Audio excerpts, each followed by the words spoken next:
بسم الله والحمد لله والصلاة والسلام على رسول الله. اللهم علمنا ما ينفعنا وانفعنا بما علمتنا وزدنا علما وعملا صالحا متقبلا يا رب العالمين وافتح علينا فتوح العارفين. So hello my friends, today we will be learning about the structure of the DNA molecule. What would you expect to have in a DNA? Let us learn together. So firstly, DNA corresponds to the deoxyribonucleic acids, by which the deoxyribo corresponds to the deoxyribose sugar that we will be learning about in the next slides. And we have to learn two important properties before we proceed about the DNA. The first one is that it is present in the nucleus of all our body cells. The second is that it codes for our genetic information. Why does it code for our genetic information? Because we all know that chromosomes are the condensed forms of our DNA, and the genes are located on our chromosomes. That's why they encode for our genetic information. So in this figure, we have two twisted DNA strands, one in purple and the other in blue. This property of the twisting of these two strands gave DNA the property of a double helix DNA. Another property is that these strands are called backbones, by which they consist of sugar and a phosphate. And this is the sugar that I have been talking about in the previous slide, the deoxyribose sugar. Also, phosphates and sugars are connected together to one of the four types of the nitrogenous bases. These nitrogenous bases are connected to each other in a complementary way, such that A is connected to T in two hydrogen bonds or one double bond, and C is connected to G in three hydrogen bonds or in a triple bond. But we have to pay attention that A is adenine, G is guanine, T is thymine, and C stands for cytosine. And we are seeing here in this figure the colored portions of the DNA corresponds to the four types of the nitrogenous bases. We have red, green, blue, and yellow portions.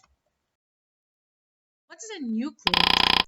A nucleotide basically consists of three basic components. The first one is the phosphate component, the other is the sugar, and the third one is the nitrogenous base. By which, as we are seeing in here, we have four types of nitrogenous bases. First one is C, which stands for cytosine, G, guanine, A, adenine, and T, it is for thymine. An important property we have to know is that nitrogenous base is never linked to a phosphate group, by which the nitrogenous base is only connected to the sugar part through this linkage N and a carbon. Okay? And what is meant by antiparallel strands? Let us learn together in this slide.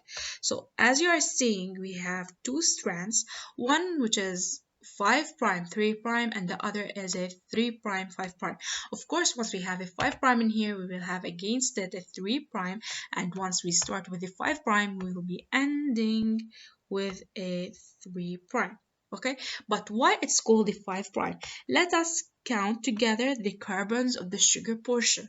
1, 2, 3, 4, and 5.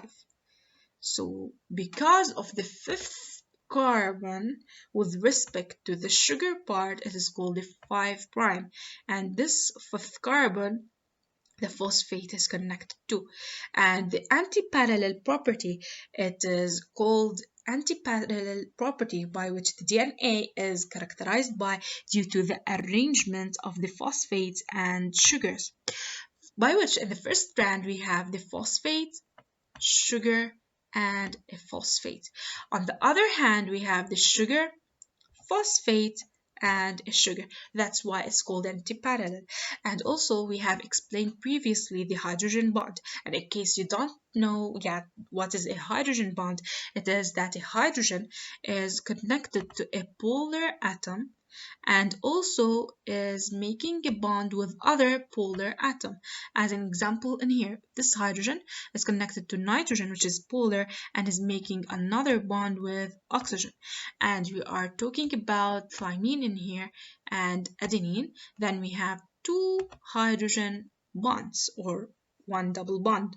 And in case of guanine and cytosine, we have three hydrogen bonds. Okay, and here we reach the end of our video.